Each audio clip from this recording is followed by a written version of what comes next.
de Jalisco, diputados y diputados federales.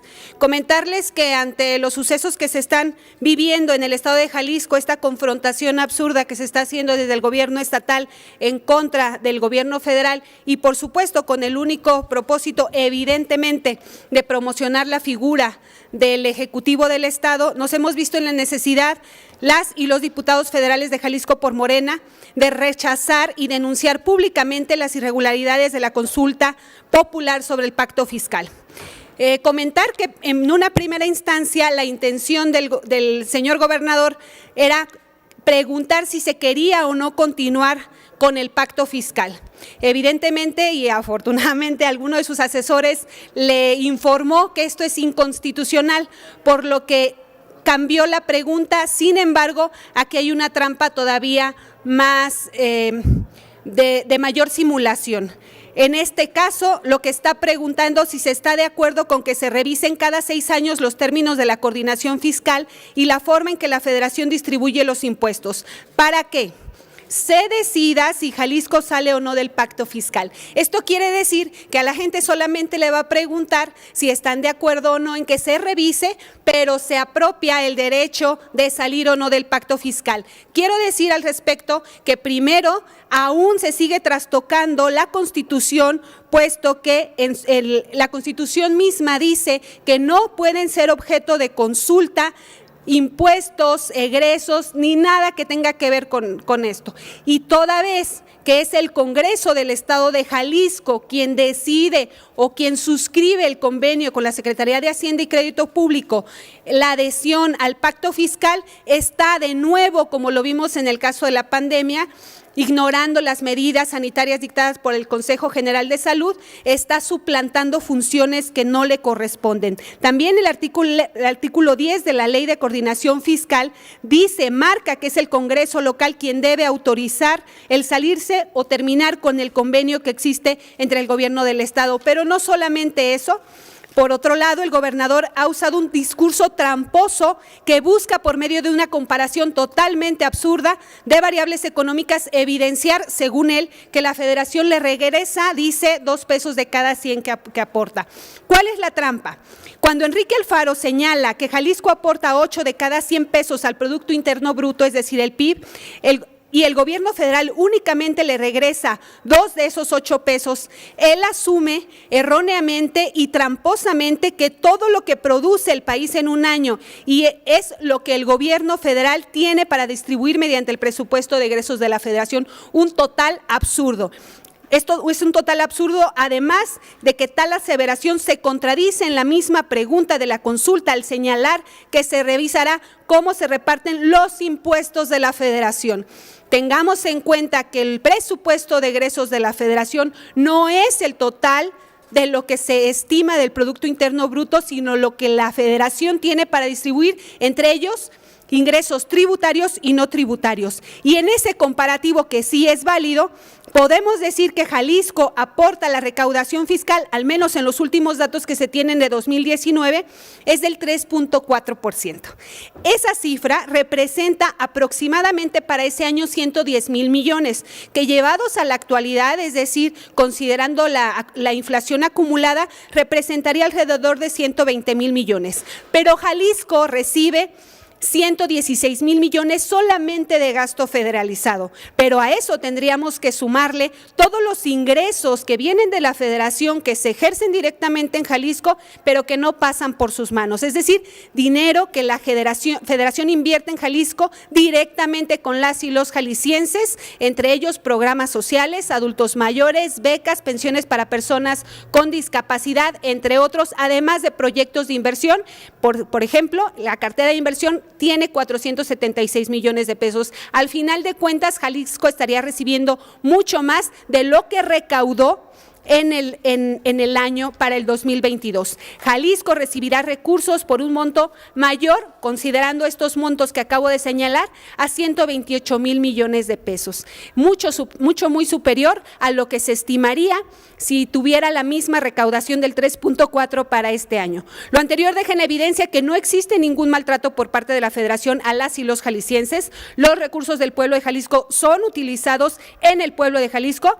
Prueba de ello es que en Jalisco existe existen más de 1.429.000 beneficiarios de al menos un programa social federal, como pensión para adultos mayores, becas, pensiones para personas con discapacidad y otros, como ya lo había dicho. La consulta es una simulación y su único objetivo es el de posicionar políticamente a una persona megalómana, pues a unas horas de que inició el proceso no existía un procedimiento que garantizara la no duplicidad de votos, toda vez que aún no hay una resolución por parte del Tribunal Electoral del Estado de Jalisco sobre el marcar o no la credencial para votar. Tampoco existe una lista nominal, dado que la elección estará dividida por regiones y no por distritos. Y a esto se suma que apenas la semana pasada en la elección extraordinaria de Tlaquepaque se evidenciaron importantes deficiencias y anomalías. Dejo el micrófono a mis compañeras.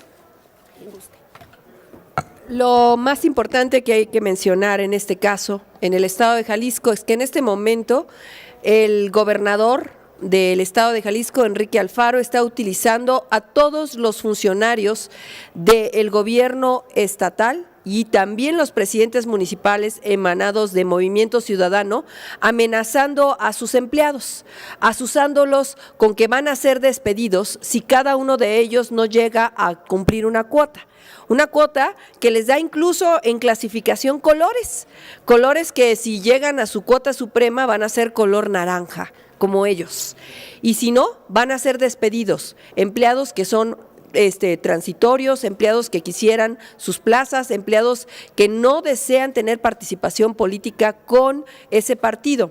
No solo le viola la Constitución, no solo viola la Constitución con los derechos humanos, sus derechos laborales, sus derechos políticos y también hay que decirlo, violenta el Código Electoral del Estado de Jalisco. Pero ¿quién es Jalisco? ¿Por qué es tan importante Jalisco para todos? Bueno, pues porque él sí encabeza el primer número de algo. Es el primero donde tiene más feminicidios de todo México. Es el estado donde el 51.66 de los casos de feminicidio que suceden en nuestro país pasan, curiosamente, en Jalisco. Y ahí es donde nosotros tenemos un estado endeudado. Este gobernador Enrique Alfaro, de Movimiento Ciudadano, ha incrementado un 60% más el presupuesto de los créditos que se han contratado en el Estado.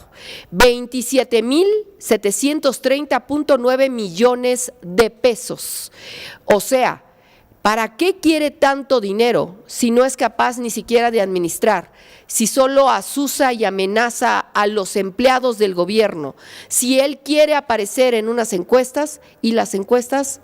Vamos, compañero, explíquelas cómo están.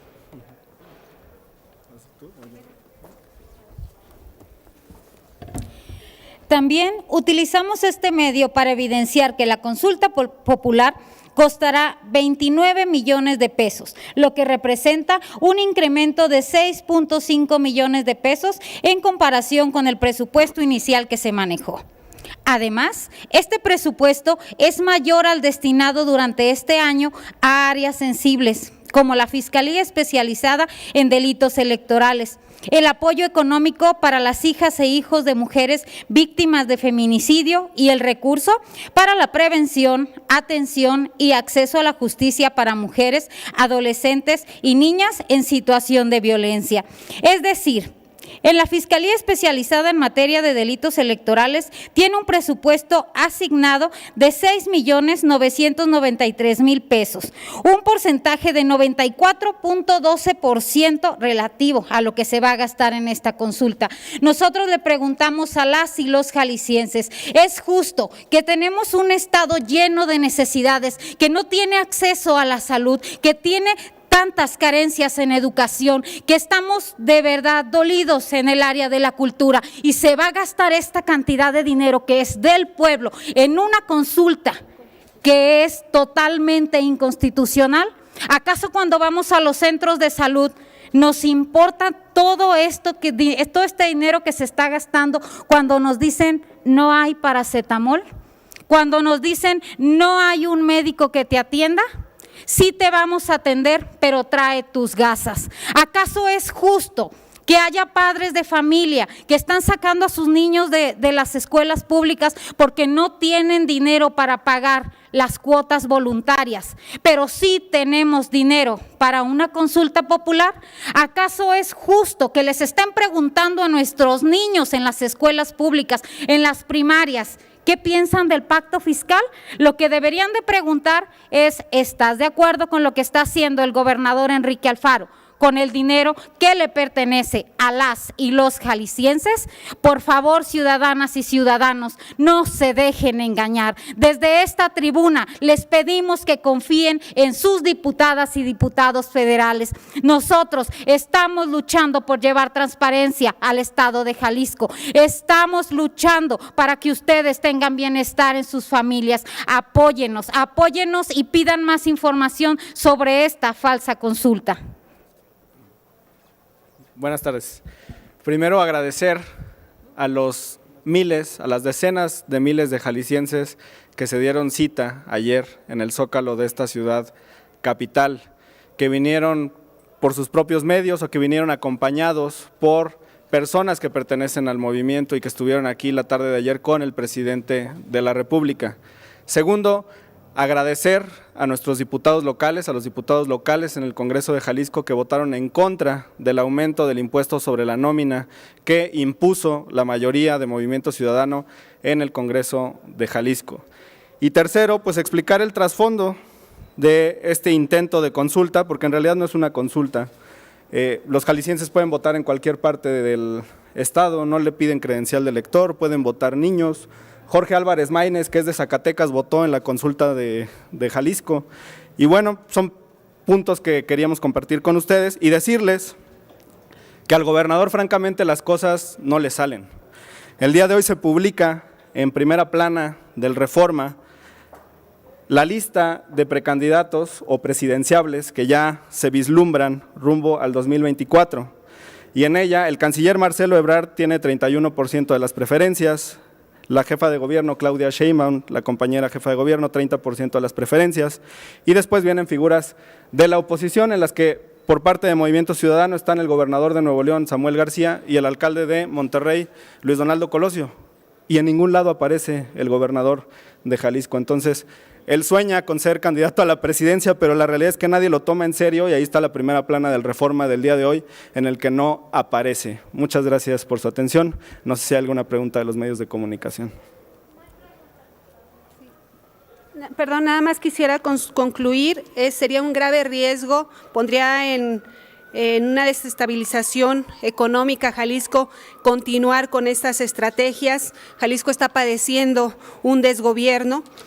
No hay forma de sostener las finanzas públicas del Estado solamente con recursos propios, toda vez que es casi del 90% la dependencia que tiene Jalisco respecto de recursos federales y tendría que recurrir a mecanismos inconstitucionales. Cerramos con esto. Las y los legisladores de Morena no callaremos ante intentonas del Ejecutivo Estatal de promover mediante la distorsión de la realidad una postura individualista y de fomento del odio entre las y los mexicanos, pues no solo es una visión corta que no corresponde a un jefe de Estado, sino que contraviene el espíritu de la Federación Mexicana y de nuestra Carta Magna, lo que nosotras y nosotros, legisladores y legisladoras de Morena por Jalisco, defenderemos a toda costa. Muchas gracias.